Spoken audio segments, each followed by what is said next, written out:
If you're facing a problem where your Epic Games is not connecting to the server, this is going to be the only video that you'll ever need to watch on the internet. So let's get straight into the video, shall we? The first thing you want to do is simply go ahead and right click on your network tab on the bottom right hand side of your screen and click on network and internet settings.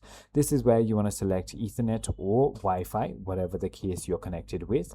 Then you want to simply go ahead and edit the DNS server assignment and turn it from manual or turn it from automatic DHCP to manual and turn on IPv4 and enter these exact DNSs on preferred and alternate. You can take a screenshot if you want to.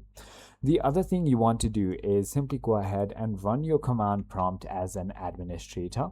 Now you want to simply go ahead and write netsh space winsock space reset, which is going to simply go ahead and reset the Winsock catalog, and this should go ahead and fix your problem. The other thing you can simply go ahead and do is try to uninstall and reinstall your Epic Games launcher and restart your PC, which should go ahead and fix your problem.